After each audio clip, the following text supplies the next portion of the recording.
আপনারা জানেন জান্নাতের মধ্যে একটা মাহফিল হবে, সেমিনার হবে। সেখানে আল্লাহ জান্নাতীদেরকে নিয়ে একটা মাহফিলের আয়োজন করবেন। জান্নাতি শ্রোতা হবে আর বক্তা হবে তিনজন। প্রথমে বিশেষ বক্তা হিসেবে থাকবেন হযরত দাউদ আলাইহিস সালাম। দাউদ আলাইহিস সালামের কুরআন নাযিল হয় নাই, দাউদ নবী কোনদিন কুরআন পড়েও নাই। তারপরে আল্লাহ সেদিন তাকে ইলম দিবেন, তিনি দাউদ নবী সূরা তোহা থেকে তেলাওয়াত করবেন। তাফসীরে এসেছে দাউদ নবী যখন কুরআন থেকে তেলাওয়াত করবেন, তার একটা গলা থেকে, একটা কণ্ঠ থেকে 80 রকম সুর বের হতে থাকবে। জান্নাতীরা দাউদ নবীর কণ্ঠে তেলাওয়াত শুনে তো পাগল, বলবে আল্লাহ কি তেলাওয়াত শুনতেছি, আমরা তেলাওয়াত শুনে শুনে জান্নাতে থাকতে চাই, আর কিচ্ছু চাই না। আল্লাহ বলবে এর থেকে কি সুমধুর তেলাওয়াত শুনতে চাও না?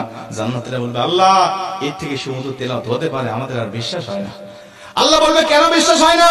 দাউদ নবীর উপরে কোরআন নাজিল হয় নাই, দাউদ নবী কোরআনের জন্য মার খায় নাই। যে নবীর উপরে কোরআন নাজিল করেছি, যে নবী কোরআনের জন্য মার খেয়েছে, দাঁত শহীদ করেছে, মাথার হেলমেট ভেঙেছে, উহুদের প্রান্তরে রক্তক্ষরণ করেছে, ওই নবীর কণ্ঠ থেকে কোরআনের তেলাওয়াত শোনো, কেমন সুমধুর শোনা যায়।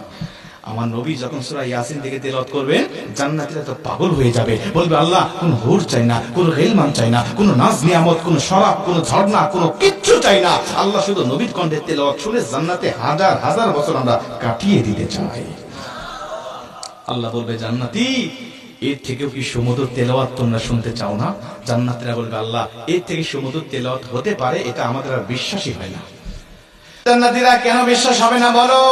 আমার নবীকে কণ্ঠ দিয়েছি আমি আল্লাহ নিজে, আমার দাউদকে কণ্ঠ দিয়েছি আমি আল্লাহ নিজে, কিন্তু আমার গলায় কত কণ্ঠ রেখে দিয়েছি জানো না? আমি আল্লাহ নিজের কণ্ঠকে ওঝা করে এখন তোমাদেরকে সূরা রহমান থেকে তেলাওয়াত করে শোনাতে চাই। আমার আল্লাহ সেদিন টান দিবেন সূরা রহমান থেকে, আর রহমান বলবেন না, তিনি আনার রহমান বলে টান দিবেন। আমি রহমান, যে রহমানের কথা দুনিয়াতে তোমরা শুনেছো, যে রহমানের ভয়ে দুনিয়াতে পাপ থেকে বিরত ছিলে, যে রহমানের ভয়ে তাহাজ্জুদের ওয়াক্তে দাঁড়িয়ে চোখের পানি বিসর্জন দিয়ে নামাজ আদায় করেছো, যে রহমানের ভয়ে সারাটা দিন রোজা রেখেছো, যে রহমানের ভয়ে তোমরা সত্যের পক্ষে চলেছো, ওই রহমান আর কেউ নয়, আনার রহমান, আমি রহমান বলে আমার আল্লাহ সেদিন একটা টান দিবেন। আমার রবের টান শুনে জান্নাতীরা সেদিন হাজার হাজার বছর ধরে জান্নাতের মধ্যে বেহুশ অবস্থায় পড়ে থাকবে। আমার আল্লাহ তাদেরকে হুশ দিবেন না। জোরে কোন সুবহানাল্লাহ, আল্লাহু আকবার বলেন। দোয়া করছি আজকে যেভাবে বসেছি, আল্লাহ যেন জান্নাতের মধ্যে আমাদেরকে ওই মাহফিলে শ্রোতা হিসাবে সবাইকে বসার তৌফিক দান করেন। জোরে বলেন আমিন, আরেকটু জোরে বলেন আমিন। মুসলমান ভাইরা আমার লক্ষ্য করেন, অনেক কথা আপনাদেরকে বলতেছি, একটুখানি মনোযোগ দেন। এই কোরআন যে তার মানে জান্নাতের মধ্যেও কিন্তু ক্ষমতা কমে যাবে না, জান্নাতের মধ্যেই কোরআনের ক্ষমতা কিন্তু বেড়ে যাবে।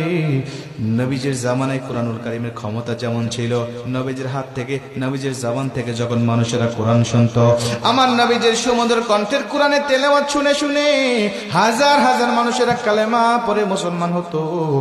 আজও নবীজির উপরে নাজিল হওয়া এই কিতাবের কোরআনের তেলাওয়াত শুনে আমাদের দুনিয়াবি বক্তাদের কণ্ঠে, দুনিয়াবি কারীদের কণ্ঠে কোরআনুল কারীমের তেলাওয়াত শুনে হাজার হাজার মানুষ প্রতিদিন কালেমা পড়ে মুসলমান হচ্ছে। জোরে কোন সুবহানাল্লাহ।